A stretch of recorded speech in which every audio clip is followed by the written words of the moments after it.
इस कहानी के अगले भाग को देखने के लिए चैनल को सब्सक्राइब करें और बेल आइकन दबा लें, जिससे हमारी नोटिफिकेशन आपको मिलती रहेगी। रवि की गिरफ्तारी बड़े ही विचित्र ढंग से हुई। रवि को गुस्से में लाल पीले होकर आते जमींदार ने देखा और राम के साथ उसका वार्तालाप भी सुना। उसने तुरंत पुलिस को फोन करके कहा कि कोई दुष्ट घर में घुसा आया है, हालत नाजुक है। राम कुर्सी पर गिरकर बड़ी देर तक बेहोश पड़ा रहा। रवि चुपचाप देखता रहा। राम हिला डुला तक नहीं, उसका पारा चढ़ता ही गया।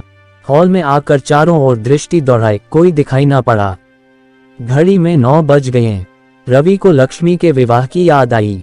साइकिल लेकर फाटक के पास पहुंचा, तभी सामने पुलिस की गाड़ी आ खड़ी हुई।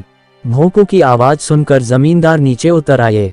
उन्होंने रवि की ओर संकेत किया कि वही अपराधी है। गवाह के रूप में कुर्सी पर बेहोश पड़े राम को दिखाया और रवि को गिरफ्तार करा दिया।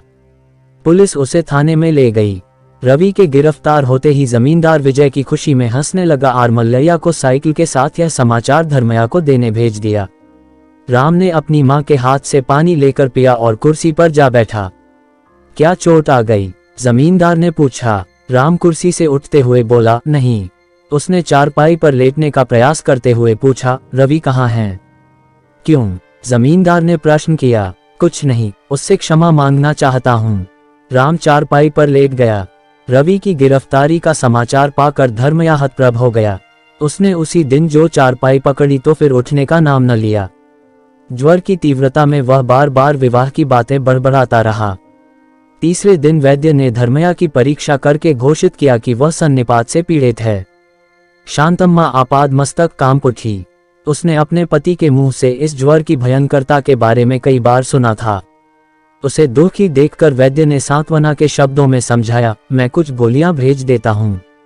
अदरक के चूर्ण में मिलाकर हर 2 घंटों में एक बार देती जाओ। आगे भगवान की इच्छा। वैद्य चला गया। लक्ष्मी धर्मैया की चारपाई के पास रात दिन एक करने लगी। शांतम्मा ने उसे समझाया कि वह खाना खाए, पर वह बिना खाए पिए पिता की सेवा में लगी रही। शांतम्मा को बार बार रवि की याद सताने लगी। दुख की इस घड़ी में रवि पास में होता तो क्या ही अच्छा होता। एक दिन संध्या के समय हठात शांतम्मा लक्ष्मी से बोली, लक्ष्मी, मैं अभी आती हूँ, तुम दवा देती रहो। हॉल में बैठे जमींदार ने अंधकार को चीरने वाली बत्तियों की जगमगाहट में देखा कि सफेद वस्त्रों में एक नारी मूर्ति उसकी ओर बढ़ी चली आ रही है। जमींदार ने शांतम्मा को पहचान लिया, मगर चुप रहे। फिर भी शांतम्मा हिम्मत करके उनके सामने जा खड़ी हुई।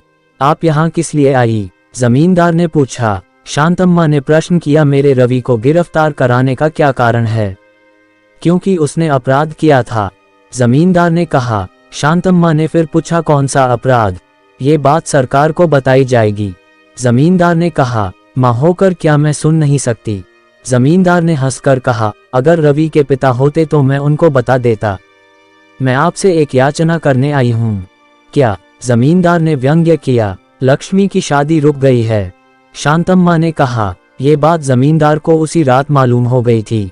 मेरे भैया को सन्निपात हो गया है, शांतम्मा ने मौन भंग करते हुए कहा। ओहो, ऐसी बात है?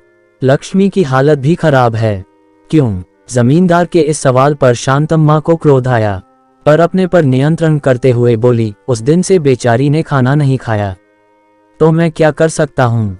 जमींदार ने प्रश्न किया। रवि को रिहा करवा दीजिए। यह असंभव है, जमींदार ने क्रोध भरे स्वर में कहा। आपके लिए यह संभव है, मुझसे नहीं हो सकता। शांतम्मा जी, अपराध के लिए अगर दंड न होता तो ये दुनिया कभी की मिट जाती। कितने लोगों पर आपका लड़का अपना जोर दिखलाता रहता है, तीक्ष्ण शब्दों में जमींदार ने कहा। शांतम्मा का शांत स्वभाव विद्रोह कर उठा। उसने समझ लिया कि इस वाक्य में कैसा विष भरा असत्य छिपा हुआ है। आप कितने दिनों तक परायों की संपत्ति पर दिन काटना चाहती हैं? जमींदार ने व्यंग्य किया। चुप रहिए, शांतम्मा क्रोध से कांप उठी। आप सत्य पर पर्दा डाल रहे हैं। किस पर मेरे बेटे ने जोर आजमाया है? कौन दूसरों को लूट कर जी रहा है? आपने जबरदस्ती मेरे बेटे को जेल खाने भेज दिया है। मेरे भाई को धन का लोभ देकर उनकी कन्या का विवाह रचवाया और इन मौके पर धोखा दिया। उस लड़की की जिंदगी को तबाह कर डाला। भैया के अंतिम दिन देखने का अवसर क्या आपने पैदा नहीं किया? शांतम्मा जी, जमींदार चीख उठा। उस गरज से सारा हॉल गूंज उठा। पार्वती सीढ़ियों के पास खड़ी ताकती रही। यहाँ से चली जाए। द्वार की ओर संकेत करते हुए जमींदार धीरे से बोले, मैं नहीं जाऊंगी। अच्छी बात है। ये शब्द कहते हुए वह सीढ़ियों की ओर बढ़े। शांतम्मा को कुछ न सूझा। इस हालत में ले जाना भी उचित नहीं था। वह भी सीढ़ियों पर चढ़ने लगी। जमींदार ने मुड़कर देखा। उनकी आंखें अंगारों की भांति जल रही थीं। मेरे रवि को बचाए। शांतम्मा विलाप कर उठी। जमींदार ने कहा, अभी तो उसके प्राणों के लिए कोई खतरा नहीं है। मैं जानती हूं कि उसके प्राणों के लिए कोई खतरा नहीं है, लेकिन उसके घर में रहने से और लोगों के प्राणों के खतरे में पड़ जाने का डर है। उसे जल्द छुड़वा दीजिए। जमींदार क्रोधावेश में भर उठे। उन्होंने एक सीढ़ी इस तरह पार की मानो शांतिम्मा पर टूट पड़ने, फिर अपने स्वर को और ऊंचा करके बोले, मैंने बताया नामुमकिन है। लगता है तुम भी अपने बेटे की जैसी माँ हो। इसकी सजा भोगोगी। चली जाओ। शांतम्मा घबरा गई। जमींदार को आगे बढ़ते देख उसने एक कदम पीछे हटाया कि वह फिसल पड़ी और सीढ़ियों पर लुढ़कते लुढ़कते हाल में जा गिरी। जमींदार उस दृश्य को लापरवाही से देखता हुआ सीढ़ियां पार करके ऊपर गया और अपनी पत्नी पार्वती से बोला, उसे बाहर भेजकर फाटक पर ताला लगवा दो। इस कहानी के अगले भाग को देखने के लिए चैनल को सब्सक्राइब करें और बेल आइकन दबा लें, जिससे हमारी नोटिफिकेशन आपको मिलती रहेगी।